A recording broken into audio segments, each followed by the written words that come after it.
Hello everyone and welcome back. Today I'm on location here at Smith Memorial Garden. This is a whopping 1 acre total garden, but you know, it packs quite a punch, I think, and it has tons of different just beautiful cultivated flowers and just lots of interesting stuff to see, birds and blooms alike. And so I'm actually here in particular today probably to do a lot of macro. So I think my main focus for today is going to be macro photography, and I'm thinking actually not only doing some of the flowers, but doing some of the bumblebees that are pollinating on certain plants in this garden. And then also, if you can probably hear in the background there, there's tons of cicadas just going off right now, and I'm seeing lots of close-up views of them as well. So we're going to get a few close-up shots of that little insect species, and yeah, we're going to see really what we can photograph for the day. So let's go ahead and get started. All right, so I've been here for a little while now, about 15-20 minutes or so. Had these little kids who were with, I guess it looked like an uncle or something, and they asked me if I worked here, and I guess maybe the gear and everything looked the part, because maybe I look professional, I don't know, do I? But anyways, yeah, they asked me, and I'm like, no, this is actually my first time here, so really enjoying it. But you know, just talking to them, everything was pretty funny. Anyways, so I'm getting this close-up of the cicada. That's my first primary subject for today, and there's tons of them around here, as you can probably hear, like I said earlier. And yeah, so there's just tons of them laying out, and it's just a matter of finding like the best one. And I can even do some shots maybe of like their soft shells that they, their cocoons, I guess. I don't know what you call it, that they come out of. But yeah, I'm just photographing them. A lot of them are like standing completely still, which really helps out. The sunlight is getting really sunny all of a sudden, but it's still pretty hazy overall, so I can't complain too much. But that's why I'm taking the time right at this moment to just talk about, you know, what I've been photographing so far. And so yeah, I'm doing all these different cicada shots.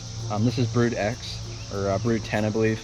And so it's every 17 years or so they're gonna have re-emerge basically. And so this happens to be this time right now, and it's very obvious they're everywhere now, and really loud and noisy, and it's quite an earache. But you know, this is my first time photographing them. It's cool to get some macro and some insect photography into the portfolio, and something especially as like bizarre, I guess, or not really bizarre, but you know, a phenomenon like this, where, man, it's really loud. I don't know if you can hear it through the video, but it's very loud. So hopefully you can hear me. If not, oops, oh well. But anyways, yeah, I've been enjoying it so far, and I'm gonna keep taking some shots here. So far these cicada shots are really turning out pretty awesome, I think, overall. It's actually almost too easy, I'd say, to photograph them and, you know, expose in meter form overall. But right now I'm at about f7.1, which is just, you know, a nice wide aperture. It's not the widest, but it's a nice medium range for this type of telephoto lens I have attached to my extension tube. And that just means it won't be too soft, unless I do want to go for a soft focused look, which I actually may try as a matter of fact right now. At least it's an idea. But other than that, I'm about 15th of a second, but I'm on a 2-second timer, just to make sure there's no camera shake or anything, or that my ball head doesn't have tight enough knobs, which can be it can become quite a problem if you're not paying attention to that small little detail there. And then ISO 100, and then using a polarizer filter, simply because I just want to saturate the green color of the leaves that it's, you know, perched and hanging out on. So yeah, it's worked out pretty well. Obviously I'm focusing on the eyes, like with any kind of animal or person or anything with eyes for that matter. And yeah, they turn out really well. Experimenting, you know, with the vertical and horizontal compositions, of course. And I'm liking all of them pretty much overall. And so yeah, I'm really enjoying these shots, and it's cool to get this interesting once every 17 years or so phenomenon, like I said, to actually get it photographed, and I guess you could say documented, of course, too. So yeah, I think from here I'm probably done with this subject matter, at least for the moment, in the time being. So now I'm going to shift gears here and maybe do some of the bees on the pollinating flowers and plants, like I said earlier, and just seeing all the different kinds of cultivated flowers and everything that's just surrounding this entire garden. And I haven't gotten on this other half over here. Like I said, it's 1 acre, but there's quite a bit going on here. And as long as you stay on this grassy mowed part, or this paved path over here, you can pretty much go wherever you want, which is pretty cool, and just freely roam. And so I'm thinking about going over to this little pond over here, because there's some lily pads, and look like some kind of lotus flower blooms going on as well. And then there's a little building that's over there, you know. So yeah, just a lot to see here in such a small space. And I know it's really noisy, so it's not really the most relaxing environment, at least for me right now. But I'm enjoying the shots I'm getting so far, and the light's pretty hazy, so it's holding out for the moment, and looks like it's probably gonna stay that way the rest of the evening here, which is great. And you know, just take my time and have plenty of time to just photograph freely and do and take as long as I want here. So, and at the moment I have the whole garden to myself, which is great too. And so I'm gonna take my time here and hopefully get some good macro shots for the evening. So I'm gonna keep going here, and I will talk to you in a bit. All right, so the light's really kind of leveled out now, at least for the time being, and I hope it stays that way, honestly. But I'm just going to mention one other thing I'm doing is that I'm using plant identification apps. There's so many of them out there, and I'm not sponsored or endorsed by any of them, but just do your own research and find one that you can really settle with and you would think like maybe works for the best for you. And so I'm just taking simply with my phone, just taking photos of all the different flower heads I'm seeing and all the various blooms, and just identifying which ones they are.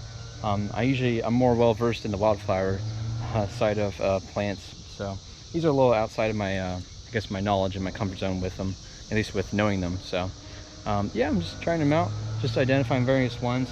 I'm seeing some kind of looks like ornamental or invasive irises and some, I think, dahlias and some other various blooms here of late spring. I'm just trying it out for a spin and experimenting with different things, like I said, since I've had so much time here.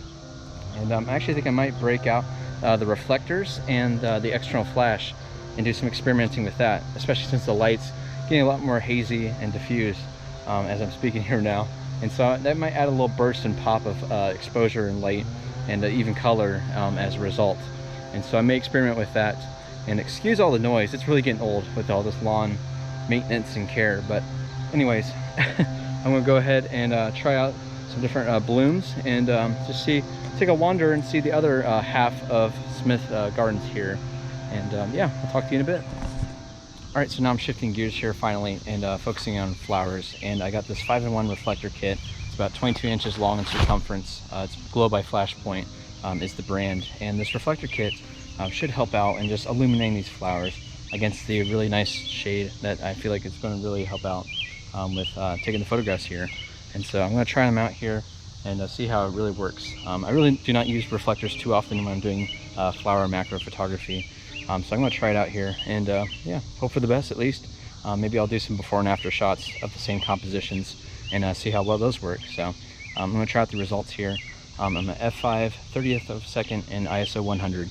And I'm just doing pretty much a straight on shot on the same level plane as this flower is. So we'll see how it looks, and I'll get back to you with the results. All right, so I moved to the other side of the garden here, and I found this yellow iris. This is peering out between all these different grasses down here. And so it's really obscured and really in shadow, but I'm going to try something here. I'm going to use my external flash with one of these telephone cord extensions.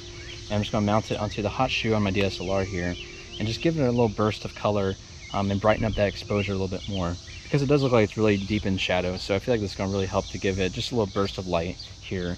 So I'm going to try it out here. I'm not going to be on full blast, full power with this flash, but I'm just going to do enough to make some supplementary light and just you know, supplement the exposure overall. And so I'm going to try it out here and see what happens. So one of the advantages of using the telephone cord is you do get that freedom and mobility, really, of just moving that flash wherever you want to point it at towards your subject here. But I'm going to actually try out also of it just mounted directly onto the camera hot shoe and just see how those look as well. Just to try it out. But the only problem is, you know, just like how this increases your mobility and movement with the flash, this obviously severely limits it. And this particular flash I have here, the Speedlite, does allow me to pan swivel the top of the flash head here. So there's some freedom there, but overall this is going to be a lot more limiting, or maybe that could be a good thing and more creatively produce a photograph as such. So I don't know, it just depends. But I'm really surprised by the lack of butterflies too. I haven't seen any so far for the evening here, unfortunately. But you know, that's okay, I guess, because I got lots of the shots of the cicadas and the bees and lots of songbirds, as you can probably tell too. So it's been a good evening out so far. Just experimenting and trying different macro shots such as these. And so yeah, it's been working out pretty well. I'm at 15th of a second, f5 and ISO 100 for this yellow iris shot.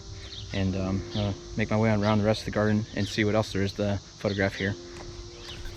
So it's just been a big joy photographing all these different flowers here. Like I said, I don't know all of them off the top of my head, at least, to identify them, but you know, it's okay. You learn as you go, of course. And you know, they're just really bright and colorful. There's a few of the, like the blue flag iris in particular, that already wilted away, and a couple of other flowers I've seen.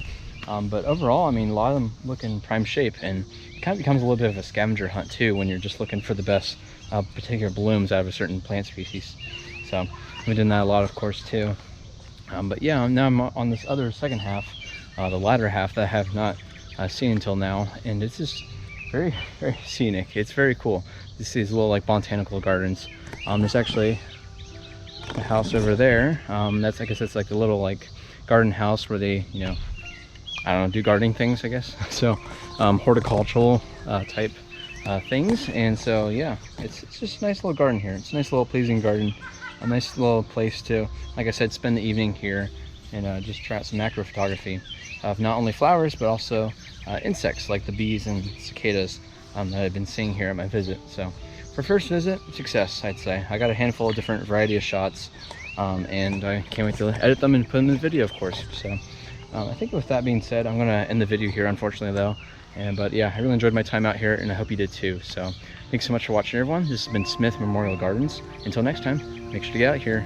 Thank you.